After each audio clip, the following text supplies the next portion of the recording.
Hi, welcome to my channel, or welcome back. My name is Elin and you can call me Elin or you can call me Luna or Lunacha because this is Lunacha Books. In today's video we are going to make a little bit of a reading vlog because I am currently watching the TV series One Day. One Day is based on the book by David Nicholls, and I read the book the first time back in 2011. So I have the book as an ebook since then. Not the same e-reader, of course, but it's the same book because I have it on my computer as a file, transferred it to my e-reader. I remember really liking the book, but it's, as I said, been a while since I read it, so I thought since I'm watching the TV series, I'm going to reread the book. And that's what I am going to do in today's reading vlog. We'll see how I feel about the book this time around.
I'm home with a migraine attack today, so I haven't done much.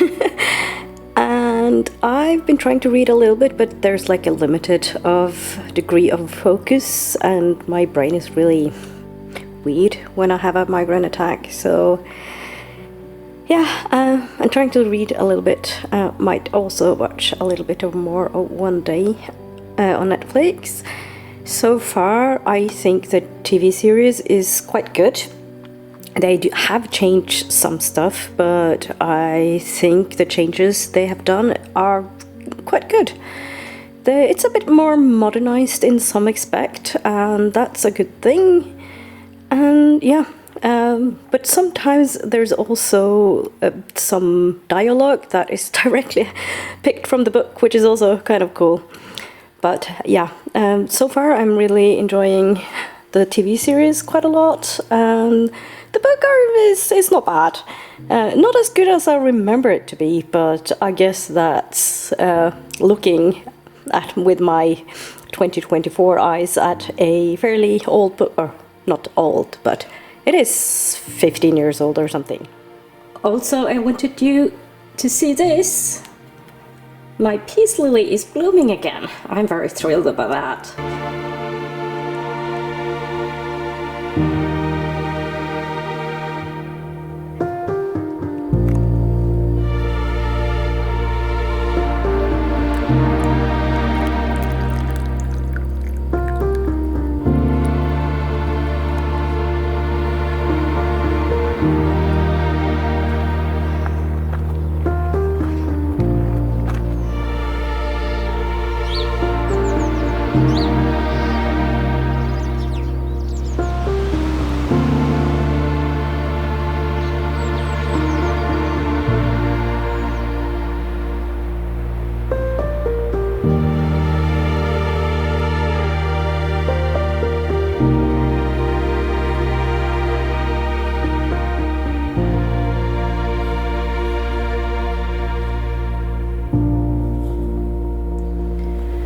Good morning. It's a beautiful Saturday morning. It's 7:30 in the morning, and normally I wouldn't be up by this time of day on a morning in a Saturday, because why would I get up so early if it wasn't for work? So yes, I'm working today. I didn't read much yesterday. I have a day in my life video up from yesterday. I only read a little bit in the Menopause Manifesto. Today I'm going to continue reading one day. I have now caught up with the novel regarding like the TV series, so I have read as much as I've seen, which is good. So now it'll be interesting to see how things will play out, continuing in the book compared to the TV series or the Netflix series. But right now I am going to make myself a cup of coffee, and then I need to get ready and go to work.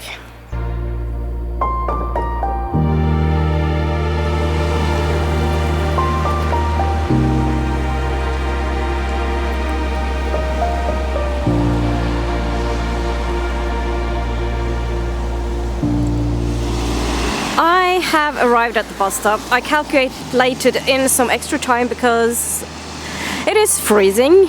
It's 0 degrees Celsius, and there are patches that are really slippery, so I want to walk carefully because I haven't get my cleats on. I have them in my rucksack though, but I have other stuff on top of that. So I calculated in some extra time and no waiting for the bus. I wanted to pop in and say that in the book I think I'm a bit 3/4 into the book now, but I wanted to say there is a talk about a wedding. I'm not making any details. I just wanted to say there's like a talk about a wedding that is going to be held in November, and it's mentioned as a winter wedding, and that makes me really puzzled because November isn't winter. So why do you call it a winter wedding if it's in November? Can anyone explain that to me? Because November is not winter, it's autumn. I would call it an autumn wedding if I were to call it anything. So let me know, would you call a November wedding a winter wedding or a November wedding? And I know it's fairly noisy now because there's loads of cars on the road.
I have just finished one day. It was interesting to read it and compare it to the first time I read it, and I must admit I didn't really remember all that much. I am actually going to watch the rest of the Netflix series, and then I thought I would sum everything up after that.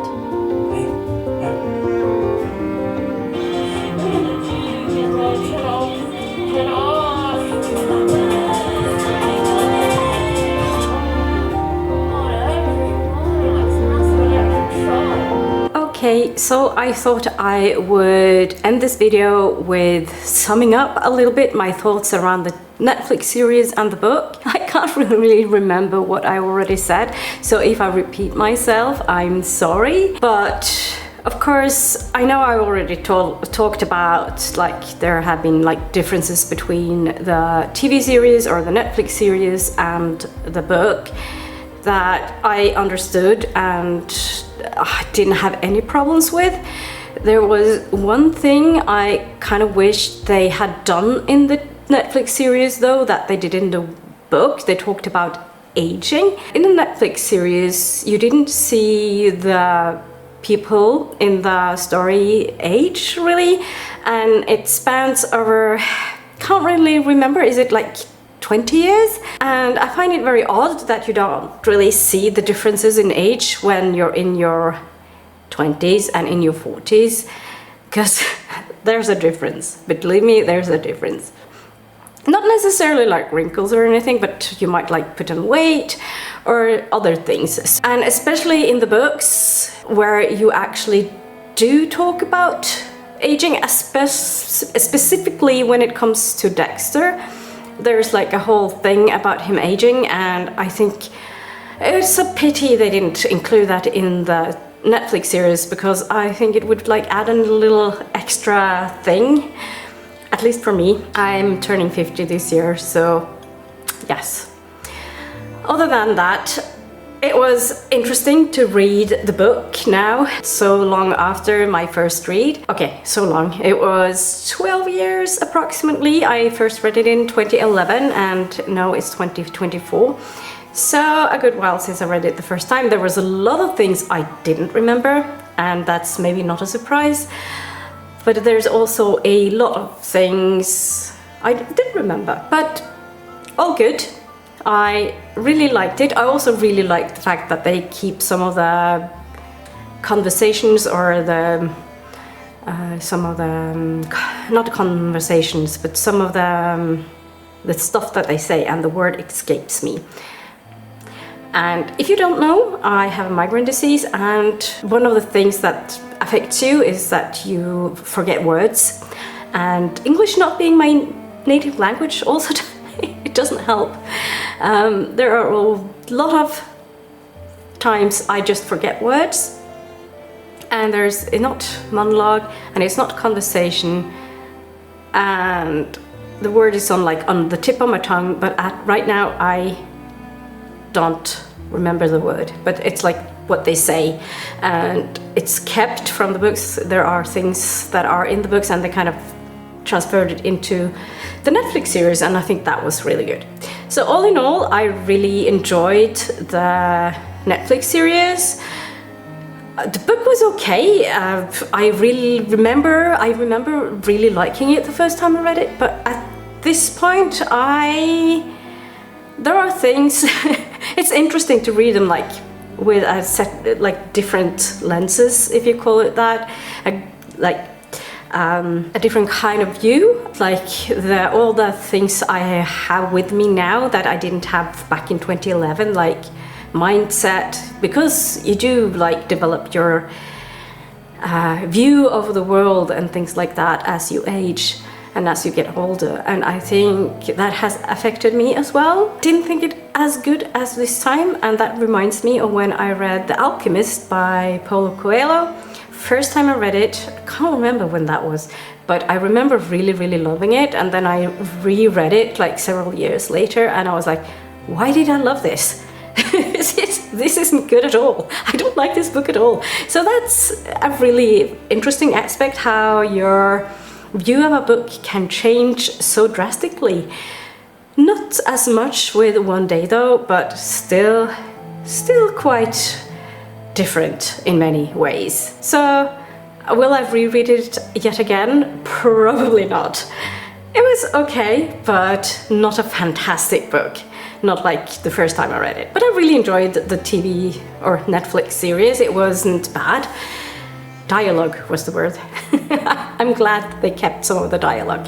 Anyway, that is going to be it for this video, and I will see you in my next one, and until then, bye!